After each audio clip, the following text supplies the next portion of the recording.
Hello दोस्तों, स्वागत है आप लोग के हमारे चैनल आकाश एजुकेशनल के ऊपर। आज के इस वीडियो में हम पढ़ने वाले क्लास 10th का साइंस पार्ट 1 का chapter number 3 chemical reactions and equations, उस पर्टिकुलर चैप्टर का हम लेक्चर नंबर 1 लेके आ रहे हैं। और आप लोग को हम याद दिला देना चाहते हैं, अगर आप हमारे फर्स्ट और सेकंड चैप्टर अगर आप नहीं देखे हैं तो आप प्लेलिस्ट में जाकर उसे देख सकते हैं। आइए आज के इस लेक्चर को हम बिना किसी देरी के स्टार्ट करते हैं। Chapter number 3 chemical reactions and equations. In earlier standards, we have seen how compounds are formed by chemical combinations of elements. जिसका मतलब है कि हम लोग 9th स्टैंडर्ड में केमिकल के कॉम्बिनेशन एलिमेंट और उसके कंपाउंड्स पढ़ के आ रहे हैं। फिर आगे जाते क्या है, we have also learn that the driving force behind formations of a chemical bond is to attain an electronic configurations with a complete octet. The atoms attain a complete octet by given, taking or sharing of electrons with each other. इसका मतलब ये है, अगर आप लोग मेरा second chapter देखे होंगे तो उसमें मैंने एक्सप्लेन किया कि इलेक्ट्रॉन कॉन्फ़िगरेशंस क्या है। हम लोग ने 9th स्टैंडर्ड्स में इलेक्ट्रो कॉन्फ़िगरेशंस का केमिकल बॉन्ड पढ़ के आए हैं। और हमने उसमें ये भी पढ़ा है कि एटम्स जो है वो अपने इलेक्ट्रॉन्स को कैसे शेयर करते हैं। अगर आप लोग को एक मिनट में मैं इलेक्ट्रॉन कॉन्फ़िगरेशंस का दिखाता हूँ आप लोग को कि क्या होता है। सेकंड चैप्टर में आप लोग को पढ़ाया था, ये देखिए, इसी को कहते हैं इलेक्ट्रो कॉन्फ़िगरेशंस। यहाँ पे आप देख सकते हैं कि इसके आजू बाजू इलेक्ट्रॉन्स लगे, इसके आजू बाजू इलेक्ट्रॉन्स लगे और ये आपस में बहुत ईजिली शेयर हो जाते हैं बिना किसी के मदद से। तो इसी को कहा जाता है कि sharing of electrons.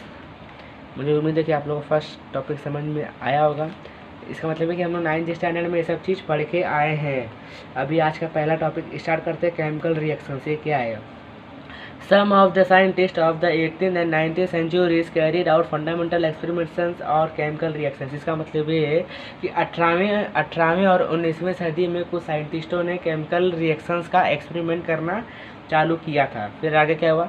They proved from their experiments that during chemical reactions compositions of matter changes and that change remains permanent। इसका मतलब ये होता है कि जो साइंटिस्टों ने जो केमिकल रिएक्शन का एक्सपेरिमेंट चालू किया था, तो उस एक्सपेरिमेंट्स में ये प्रूफ हो गया कि जो भी केमिकल रिएक्शंस होते हैं उसमें कहीं ना कहीं मैटर चेंजेस पाए जाते हैं, वो भी परमानेंटली के लिए पाए जाते हैं। मतलब जो जितना भी केमिकल रिएक्शंस होता है उसमें मैटर चेंज पाया जाता है। अगर फॉर एग्जांपल आप लेना चाहते हो तो H+2O ले लो, H+2O ले लो इक्वल टू H2O, मतलब वाटर। ये क्या हुआ, एक हाइड्रोजन और ऑक्सीजन को एलिमेंट को रिएक्ट करके हमने H2O बना लिया तो उसका वाटर हो गया। तो मतलब इसका परमानेंटली चेंज हो गया, ये इसमें कहा गया है। फिर on the contrary, during physical change only the state of matter changes and this change is often temporary in nature। और ये भी इसमें बताया गया हुआ है कि कभी कभी चेंजेस दो प्रकार के होते हैं, कभी कभी केमिकल चेंज से होते हैं तो कभी कभी फिजिकल चेंज से होते हैं। और दोनों की खासियत है कि दोनों का मैटर चेंज हो जाता है, लेकिन इसमें एक और दिक्कत है कि कभी कभी नेचर के द्वारा होता है तो वो टेम्परवरीली होता है। फिजिकल चेंज भी नेचर के द्वारा होता है, लेकिन उसमें परमानेंट होता है। और जो एकदम ही नेचर के द्वारा होता है उसमें थोड़ा सा टेम्परवरी के लिए होता है। केमिकल रिएक्शन क्या है, एक बार रिवाइज मार लेते हैं। केमिकल रिएक्शन ये है कि 18वें और 19वें सदी में कुछ साइंटिस्टों ने केमिकल रिएक्शंस का एक्सपेरिमेंट चालू किया। बाद में उन्होंने एक्सपेरिमेंट्स में इस चीज़ को प्रूव किया कि जो भी केमिकल रिएक्शंस होते हैं उसके मैटर परमानेंटली चेंज हो जाते हैं। तो उसके बाद ये प्रूफ हुआ कि दो प्रकार के चेंजेस होते हैं, एक फिजिकल चेंज और एक केमिकल चेंज, और दोनों में परमानेंटली मैटर चेंज हो जाते हैं और कभी कभी टेम्परवरी भी फिजिकल चेंज में पाए जाते हैं। यहाँ पे आप लोग एक टेबल देख सकते हैं। अगर यहाँ पे क्या लिखा है ब्लैक कलर में, देखिए, identify physical and chemical changes from the phenomenon given in the following table. मतलब आप इसमें से आप आइडेंटिफाई करो कि कौन सा फिजिकल चेंज है, कौन सा केमिकल चेंज है। इसमें आप लोग खुद से कर लेना, क्योंकि कर सकते हो, बहुत ईजी है। यहाँ पे देखिए 2 करके दिया, तीसरा क्या, रिपेयरिंग ऑफ फ्रूट। ये केमिकल चीज़ है। मतलब इसमें क्या लिखा है कि क्या मतलब फ्रूट कैसे पकता है, फिजिकल या केमिकल। तो यहाँ पे बहुत लोग फिजिकल मार देंगे, लेकिन आप फॉर एग्जांपल मैंगो ले लो। जितना हमारे भारत में मैंगो खाया जाता है उसका उतना तो आधा से ज़्यादा मैंगो को केमिकल इंजेक्शंस दे के ग्रोथ किया जाता है। तो ये सब टॉपिक आप लोग कर सकते हो, बहुत इजी टॉपिक है। आगे देखते हैं क्या, ये एक आप लोग का एक्सपेरिमेंट्स है जो कि आप लोग को अपने घर पे या आपके स्कूल वाले साइंस के लैब में करवा के दिखाएंगे, ट्राई दिस है। और इसको भी देख लेते हैं कि क्या है। पॉइंट फर्स्ट का लिखा है, take a spoonful of limestone powder in any evaporating dish, heat is strongly on high blue flame. इसका मतलब ये होता है कि यहाँ पे आप अगर पिक्चर में देख सकते हो, ये जो आप लोग देख रहे हो आजू बाजू कार्डबोर्ड की तरह, इसको बोलते हैं इवापोरेटिंग डिस्क। मतलब एक डिस्क की तरह काम करता है, मतलब एक डिस्क की ही तरह एक काम करता है। फिर और इसमें आप ब्लू देख सकते हैं कि यहाँ पे एक मतलब यहाँ पे हीट प्रोड्यूस इसमें दिया जा रहा है, इसमें हीट दिया जा रहा है। पॉइंट सेकंड देखते हैं क्या, add zinc Z and dust into the copper sulphate CuSO4 solution. और इसके अंदर जिंक और कॉपर सल्फेट मतलब डाला जाता है, जो कि इसका सोल्यूशन होता है। फिर थर्ड क्या दिया है, पॉइंट थर्ड क्या, add potassium carbonate solution to barium sulphate. मतलब ये जो पोटेशियम कार्बोनेट है ये किसका सोल्यूशन है, ब्रोम सल्फेट का। फिर पॉइंट फोर्थ क्या, add sodium carbonate solution to the calcium chloride. तो ये जो सोडियम कार्बोनेट है ये कैल्शियम क्लोराइड का सोल्यूशन है। फिर पॉइंट फिफ्थ क्या है, take प्लेटलिक एनिड्राइट in the evaporating disc. मतलब इसके जो एवरबोटिंग डिस्क है, इसको मतलब ये किसी चीज़ से इसको कवर करने के बाद ही आप इसको मतलब यहाँ से हीट दे सकते हो। फिर आगे क्या लिखा, close the end of the stream of a funnel with a cotton plug. यहाँ पे आप देख सकते हो कि छोटा सा, यहाँ पे देखो आपका टेक्स्ट बुक में होगा, छोटा सा जो है इसी को हम प्लग की कहते हैं, कॉटन प्लग की इसे साइंस के भाषा में कहा जाता है। फिर keep this funnel inverted on the evaporating dish, heat is evaporating dish on a tripod stand slowly on a low flame. यहाँ पे आप देख सकते हो कि ये एक ट्राइपॉड है, यहाँ से इसको हीट दिया जा रहा है, बहुत स्लो हीट दिया जा रहा है कि इससे वो मतलब वहाँ पे लो फ्लेम है। फिर व्हाट डिड यू ऑब्जर्व, मतलब आप इस फिगर से क्या ऑब्जर्व करते हो, इस टेबल में आप लिखिए आप क्या ऑब्जर्व करते हो, आप अपना यहाँ पे पर्सनल विचार लिख सकते हैं। आइए नेक्स्ट क्या है, नेक्स्ट टॉपिक देखते हैं। नेक्स्ट टॉपिक केमिकल रिएक्शन से जुड़ा है, आप देखते हैं। A physical change takes place due to change in the parameter such as temperature pressure. Physical change जो होता है ये टेम्परेचर प्रेशर के ऊपर भी निर्भर रहता है, ऐसा इसमें बताया गया है। फिर आफ्टर न फिजिकल चेंज इज रिवर्सिबल, जो मैं आपको बताया वही है। फिर the composition of matter remaining the same in physical change, इसमें बताया गया हुआ है कि जितने भी मैटर रिमेनिंग से फिजिकल चेंज होते हैं क्या, तो यहाँ पे देखिए एक फॉर एग्जाम्पल भी दिया है। For example ice is transformed into water on heating and water is transformed into ice on cooling. देखिए इसका मतलब क्या होता है, आप एक बर्फ़ का टुकड़ा लो, उसमें इतना हीट दे दो कि वो पानी हो जाए, फिर उस पानी को इतना ठंडा कर दो कि वो बर्फ़ हो जाए। तो अब बताओ कि वो कौन सा चेंज है, फिजिकल चेंज है या केमिकल चेंज है। आप लोग कोई बताना है, आप लोग कमेंट बॉक्स में करके बताना कि ये फिजिकल चेंज है या केमिकल चेंज है। इसका आंसर आप लोग जरूर देना। अगर हो सके तो आपको सोचना है तो वीडियो को पॉज करके सोच लेना, लेकिन आंसर जरूर देना। फिर आगे क्या है, on the contrary if the compositions of matter changes during a process then it is called chemical change. ये जो हम लोग जो बर्फ़ के टुकड़े से जो पानी बना देते हैं, फिर पानी को ठंडा करके बर्फ़ बना देते हैं, ये सबको हम एक केमिकल चेंज कहते हैं, क्योंकि ये फिजिकल नहीं होता। मतलब फिजिकल भी होता है, लेकिन फिजिकल में बहुत टाइम लगता है, और केमिकल चेंज में ज़्यादा टाइम नहीं लगता। फिर when we call a particular process or phenomenon has a chemical change, some chemical reactions are taking place in the concrete matter। इसका क्या नाम है कि जितने भी पर्टिकुलर प्रोसेस है, चाहे वो केमिकल चेंज हो चाहे केमिकल रिएक्शंस हो, ये एक कॉन्क्रीट मैटर के ऊपर निर्भर करता है। फिर आगे क्या है, a chemical reactions is a process in which some substance undergo bond breaking and are transforming into new substance by formation of new bonds. इसका मतलब ये है कि आप कुछ भी केमिकल रिएक्शंस करो, आप किसी भी चीज़ का केमिकल रिएक्शंस कर लो, आपको एक नया चीज़ मिलेगा, आपको एक न्यू बॉन्ड्स, एक मतलब न्यू हथियार के जैसा आपको मिलेगा। फॉर एग्जांपल अगर आपको मैं दिखाने की बताने की कोशिश करता हूँ। अगर आप देखो तो ऐसे यहाँ पे देखो H ले लिए हम लोग, हाइड्रोजन प्लस 2 ऑक्सीजन ले लिए। अब इसको उल्टू कर दो H2O, हमें क्या मिल गया, वाटर मिल गया। क्या मिल गया, वाटर। लेकिन यहाँ पे हमने क्या किया, H प्लस 2 ऑक्सीजन को प्लस किया यहाँ पे, मतलब हम लोग इसको हम लोग रिएक्ट किए। रिएक्ट करने के बाद हमें एक न्यू सब्सटेंस मिला जिसे हम प्रोडक्ट कहते हैं H2O। H2O क्या है, वाटर है। ये इसने बताया कि आप किसी भी चीज़ को अगर आप रिएक्ट करते हो तो उससे आपको एक न्यू सब्सटेंस मिल जाएगा। आगे क्या है, the substance taking part in chemical reaction are called reactants whereas the substance formed has a result of a chemical reactions by formations of new bonds are called products। ये मैं आपको इसी example में इसको भी लपेट देता हूँ। ये देखिए इसमें ये बताया है, सॉरी यहाँ पे इक्वल टू नहीं रहता, मुझे मैथ याद आ गया। यहाँ पे ऐसा साइन रहता है एरो जैसा। इसमें रुको फ्रेश में आपको लिख कर दिखा रहा हूँ, वहाँ पे बहुत गड़बड़ी हो गई है।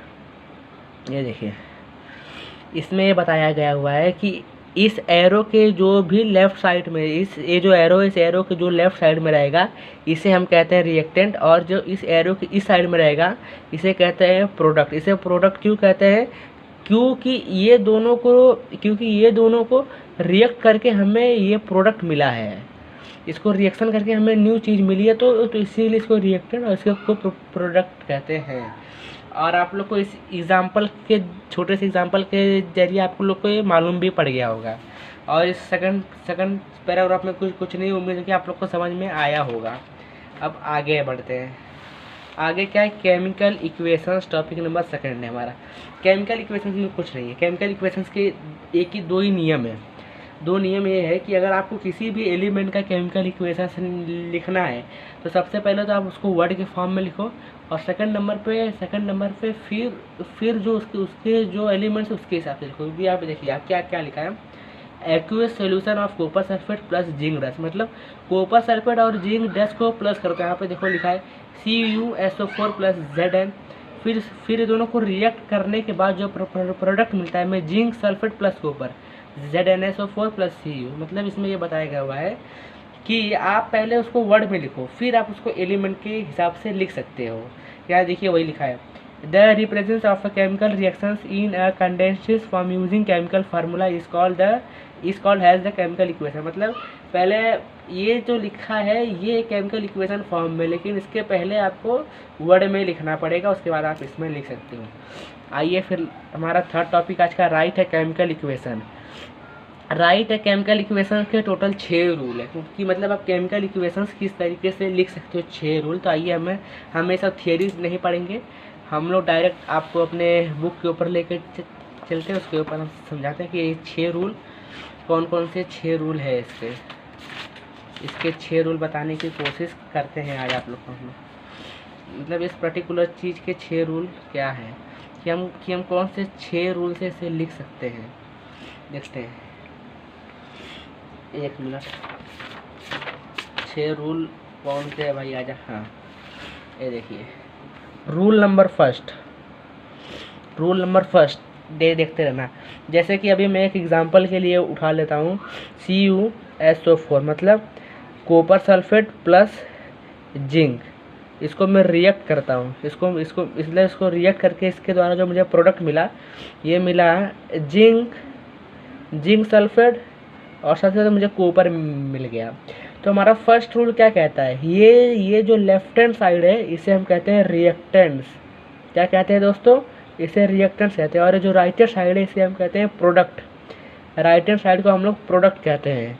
और जो हमारा सेकंड रूल क्या कहता है, देखते हैं। सेकंड रूल ये कहता है कि CuSO4 प्लस Zn को ZnSO4 प्लस Cu, इसका फुल फॉर्म मैं बताया हूँ, सिर्फ वैसे शॉर्ट फॉर्म में आपको बता रहा हूँ। इसका मतलब ये है कि अगर आप किसी एक इक्वेशन को, मतलब किसी भी आप एक केमिकल रिएक्शंस को आप दूसरे के साथ, क्योंकि यहाँ पे भी देखिए आप दो आपको मिलेंगे, दो केमिकल रिएक्शन है। अगर आप किसी 2 केमिकल रिएक्शंस को, मतलब इसको उठा के अगर आप इसके साथ रिएक्ट करते हो तो आपके बीच में प्लस का साइन डालना पड़ेगा। और यही सेम फार्मूला इधर भी लगता है प्रोडक्ट में भी। तो उम्मीद है कि आप लोग को सेकंड रूल भी समझ आया होगा। सेकंड रूल क्या है, फिर से समझिए कि अगर आप किसी एक रिएक्टेंट को दूसरे, मतलब किसी भी एक एलिमेंट को मतलब एक केमिकल को दूसरे केमिकल से आप रिएक्शन करते हो तो उसके बीच में आपको प्लस साइन डाल के दिखाना पड़ेगा कि हम इसको रिएक्ट कर रहे हैं, फिर एरो डाल के उधर उसका प्रोडक्ट भी दिखाना होगा। जैसे कि फॉर एग्जांपल H+2O, तो H2O मिल गया, मतलब हमने H और ऑक्सीजन को प्लस किया, हमने यहाँ दिखा दिया कि H ऑक्सीजन को प्लस करके तब हमें ये मिला। तो यहाँ पे प्लस साइन क्या दिखा रहा है कि ऑक्सीजन और हाइड्रोजन का यहाँ पे कंबाइन हुआ है। रूल नंबर 3 क्या कहता है? रूल नंबर 3 जानने से पहले आपको कुछ चीज़ें जाननी पड़ेंगी। रूल नंबर 3 जानने से पहले कुछ चीज़ें देखिए। यहाँ पे कुछ केमिकल इक्वेशंस गैस के फॉर्म में होते हैं, जिसे हम लोग बोलते हैं गैसेस, तो उसको हम लोग को G से डिनोट करना है। कुछ लिक्विड के फॉर्म में होते हैं, उसको हम लोग को L से डिनोट करना है। और कुछ सॉलिड के फॉर्म में होते हैं, उसे हम लोग को S के मतलब डिनोट करना है, S के सिग्नल से।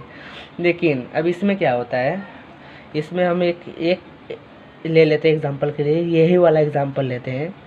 क्यों क्या करने के लिए दूसरा एग्जांपल उठाएंगे, ZnS। अब देखिए मैंने S क्यों लिखा, क्योंकि ये जो जिंक है सॉलिड है, इसलिए हमने S लिखा है। फिर इसका जो प्रोडक्ट मिला हमें ZnSO4, यहाँ पे एक्यूज था, यहाँ पे वही रहेगा CuS। जो S है इसको यहाँ पे हमें डाउन एरो दिखाना पड़ेगा। क्यों? क्योंकि इसका कुछ रूल ही ऐसा है। इसका रूल क्या कहता है, अगर हमें प्रोडक्ट में गैस मिल गया है, आप लोग को दिखने नहीं रहा होगा, इसका क्या नाम है कि अगर हमें प्रोडक्ट में गैसेस मिल गए, अगर प्रोडक्ट में हमें गैस मिल गए तो हमें अपर एरो दिखाना है। अगर हमें प्रोडक्ट में सॉलिड मिला तो नीचे का एरो दिखाना है। तो हमें देखिए यहाँ पे प्रोडक्ट में सॉलिड मिला है, एक सेकेंड, यहाँ पे देख सकते हैं हमें प्रोडक्ट में सॉलिड मिला है, इसलिए हमने एरो नीचे दिखाया है। तो यही रूल नंबर 3 है। और रूल नंबर 4 क्या कहता है? रूल नंबर 4 ये कहता है, फॉर एग्जांपल इस बार दूसरा एलिमेंट उठाते हैं नहीं, हाँ दूसरा उठाते हैं, CaCO3 ले लेते हैं। ये भी सॉलिड है, इसको रिएक्शन करके इसको ये भी सॉलिड फॉर्म में रहेगा, CO2 यहाँ पे कर देते हैं ऑक्सीजन के साथ। मतलब यहाँ पे ऑक्सीजन, कार्बन और ऑक्सीजन को साथ में मिला। यहाँ पे एक सिग्नल दिखाना है। सिग्नल का मतलब क्या होता है पता है? कि मतलब यहाँ पे जो रिएक्ट हुआ है, यहाँ पे क्या हुआ है, यहाँ पे जो रिएक्ट हुआ है इसमें हीट लगा है। मतलब रूल नंबर 4 कहता है कि यहाँ पे जो रिएक्ट हुआ है इसमें हीट लगा है। क्या लगा है? हीट लगा है। हीट लगने के बाद ये प्रोडक्ट मिले हैं, इसमें हमें रिएक्टेंट में ही हीट लगा दिए हैं। और भी इसका एक कंसेप्ट बेहतरीन, इसका कन्वर्जन है, उसको क्या कहते हैं, इसको देखो यहाँ पे लिखता हूँ। मैं दिख रहा है कि मुझे उम्मीद है कि आप लोगों को दिख रहा होगा। COSO4 AQ प्लस Zn, ये सॉलिड है तो उसको सॉलिड रहने दो। फिर ZnSO4 ये एक्वेसिस है, फिर प्लस कर दो CuS के साथ, फिर प्लस कर दो हीट। अब इसका दोनों का मतलब क्या होता है, दोनों का मतलब हम समझने की कोशिश करते हैं। रूल नंबर 4 क्या कहता है? अगर रिएक्टर में हीट लगे तो यहाँ पे हीट का सिग्नल दिखा दो। अगर, और दूसरा इसका कन्वर्जन क्या कहता है, अगर रिएक्टर में हीट नहीं लगा है और प्रोडक्ट में हमें हीट मिल रहा है तो हमें उसका प्रोडक्ट निकलेंगे, तो हमें उसका प्रोडक्ट लिखने के बाद प्लस हीट दिखा देना चाहिए। क्योंकि उससे हमें मालूम पड़ जाएगा कि हमें रिएक्टर में तो हीट नहीं मिला, लेकिन हमें प्रोडक्ट में हीट मिला, तो हम उसको हीट अलग से दिखा रहे हैं। रूल नंबर 5 क्या कहता है? रूल नंबर 5 क्या कहता है, आप लोग को मैं एग्जांपल देता हूँ। एक सेकंड दोस्तों, एग्जांपल देता हूँ। आप फॉर एग्जांपल समझ लो वेजिटेबल ऑयल। हमारे घर में जो खाना बनता है, जो तेल है, वो भी तो एक केमिकल ही है, वेजिटेबल ऑयल। वेजिटेबल ऑयल किस फॉर्म में रहता है? लिक्विड में, तो उसका साइन L से रहेगा। प्लस हाइड्रोजन है, गैस है, तो गैस के फॉर्म में। अब इसको रिएक्ट कर रहा हूँ मैं। रिएक्ट करने के बाद इसमें हमें मिल जाएगा वनस्पति घी मिल जाएगा। वनस्पति घी जो है दोस्तों, वनस्पति घी जो है सॉलिड है, तो यहाँ पे S लिखेंगे। लेकिन यहाँ पे देखिए रूल नंबर 5 कहता है वेजिटेबल ऑयल अगर एस्ट्रोजन को प्लस करते हैं तो हमें यहाँ पे हीट देना पड़ता है 60 डिग्री सेल्सियस। अब हम कितना हीट देंगे हम यहाँ लिख सकते हैं कि हमने भाई ये दोनों को रिएक्टेंट करने में हमने 60 डिग्री सेल्सियस का हीट दिया है। और एक कैटालाइस्ट होता है, अगर आप लोग 9th में अगर पढ़े होंगे तो आप लोग को मालूम होगा, नहीं तो बताता हूँ। ये कैटालाइस्ट वो चीज़ होता है कि अगर किसी भी रिएक्टेंट में डाला जाता है तो उससे रिएक्शन तेज़ हो जाता है। फिर से समझिए, कैटालाइस्ट का सिर्फ इतना ही काम होता है कि किसी भी रिएक्शन में उसे डाल दिया जाए किसी कैटालाइज का सिर्फ इतना ही काम होता है कि किसी भी रिएक्शन में उसे डाला जाए कि वो रिएक्शन और तेज़ी से हो जाए, कि हमें और जल्दी प्रोडक्ट मिल जाए, इतना ही काम कैटालाइस्ट का होता है। और यहाँ 60 डिग्री सेल्सियस दिया गया हुआ है, मतलब उसको हीट प्रोड्यूस्ड हुआ है। यही रूल नंबर 5 कहता है। रूल नंबर 5 ये कहता है कि हमें जो 2 मिला जिससे हम रिएक्ट करने वाले वो लिख लीजिए, और कैटालाइस्ट डाल के इसको हम रिएक्ट फास्ट कर दें। कितना डिग्री सेल्सियस का आप हीट दिए यहाँ पे लिखो, इसका जो प्रोडक्ट है वो लिख के हटा दीजिए। फिर रूल नंबर 6 क्या कहता है दोस्तों? रूल नंबर 6 बहुत खतरनाक 6 है। ये आप लोगों को मैं इसको बुक में ही समझाने की कोशिश करता हूँ, क्योंकि ये ऐसा है कि आप टेक्स्ट बुक का ही भाषा से समझेंगे। रूल नंबर 6 क्या कहता है? यहाँ पे आप देखिए, CU क्या है? ये सॉलिड है। फिर 4HNO3AQ, इसको रिएक्ट करके ये प्रोडक्ट इतना लंबा चौड़ा में मिला है। लेकिन एक चीज़ यहाँ पे आप पढ़िए, ऊपर on reactions with concentrated nitric acid reduce coloured poisonous nitrogen dioxide gas. इसका मतलब क्या हुआ कि अगर किसी भी रिएक्टेंट में या तो नाइट्रिक एसिड हो, या तो नाइट्रोजन हो, या तो ऑक्साइड गैस हो, अगर ये 3 में से कुछ भी मिल जाता है रिएक्टेंट में, तो उसे हम क्या कहते हैं? कॉन्क्रेटेनेट कहते हैं। क्या कहते हैं? कॉन्क्रेटेनेट कहते हैं। यही 6 रूल इसके। आइए एक बार मैं आपको 6 रूल फिर से एक बार रिवाइज देना चाहता हूँ। 6 रूल क्या है? पहला रूल कि इस एरो के लेफ्ट हैंड साइड को रिएक्टेंट कहते हैं, इसको राइट हैंड साइड को प्रोडक्ट कहते हैं। दूसरा रूल, अगर आप किसी भी इसको आप इससे रिएक्ट कर रहे हो तो यहाँ पे प्लस का साइन दिखाओ और प्रोडक्ट में भी दिखाओ। और थर्ड रूल क्या कहता है? गैसेस को G से दिखाओ, लिक्विड को L से दिखाओ, सॉलिड को S से दिखाओ। लेकिन हाँ, अगर प्रोडक्ट में गैसेस मिला तो एरो ऊपर का रहेगा, अगर प्रोडक्ट में सॉलिड मिला तो एरो डाउन साइड का रहेगा। और फोर्थ रूल क्या कहता है? फोर्थ रूल ये कहता है, अगर रिएक्टेंट में हीट लगी है तो एरो के ऊपर हीट दिखा दो ऐसे। अगर रिएक्टेंट में हीट नहीं लगी, हमें प्रोडक्ट में हीट मिला है, तो यहाँ पे प्लस हीट करके लिख सकते हो। पांचवा रूल क्या कहता है? अगर कोई भी 2 चीज़ रिएक्ट हो रहा है, उसमें कुछ डिग्री तक हीट लग रहा है, तो एरो के ऊपर लिखो कि भाई इतना डिग्री हीट लगा। ऐसे इसमें 60 डिग्री सेल्सियस लगा। और हम कैटालाइस्ट क्यों डालते हैं किसी भी रिएक्शन में? क्योंकि वो रिएक्शन और तेज़ हो जाए। अगर रिएक्शन तेज़ होगा तो प्रोडक्ट भी तेज़ी से मिलेगा, तो इसी के लिए कैटालाइस्ट डालते हैं। और हमने रूल नंबर 6 क्या है? रूल नंबर 6 ये होता है कि जैसे नाइट्रिक एसिड हुआ, नाइट्रोजन एसिड हुआ, नाइट्रोजन हुआ, ऑक्सीजन गैस हुआ, अगर ये सब प्रकार के अगर रिएक्टेंट में पाए जाते हैं तो उसको हम कॉन्क्रेनेट कहते हैं। मुझे उम्मीद है कि आप लोगों को राइट है केमिकल इक्वेशन समझ में आया होगा। मुझे उम्मीद है कि आप लोग को इस लेक्चर से कुछ सीखने को मिला होगा। इस लेक्चर में हम लोग कौन कौन सा टॉपिक कवर किया है एक बार रिवाइज मार लेते हैं। हमने इस लेक्चर में टॉपिक कवर किया chemical reactions, right chemical equations और केमिकल इक्वेशंस। हमने इस पर्टिकुलर लेक्चर में तीन टॉपिक को कवर किया है। मुझे उम्मीद है कि आप लोगों को तीनों टॉपिक समझ में आया होगा। अगर इन 3 टॉपिक में से आपको कुछ भी डाउट हो, या तो आप हमें कमेंट बॉक्स में पूछ सकते हैं, या तो डिस्क्रिप्शन में दिए हुए इंस्टाग्राम और टेलीग्राम चैनल का हमारे लिंक है, वहाँ जाके आप हमसे बेझिझक कुछ भी पूछ सकते हैं। आपको जो भी डाउट हो, आपको यहाँ तक कि एक वर्ड का भी मीनिंग नहीं मालूम होगा तो आप पूछ सकते हैं। अब हम मिलेंगे नेक्स्ट वीडियो में, तब तक के लिए जय हिंद दोस्तों।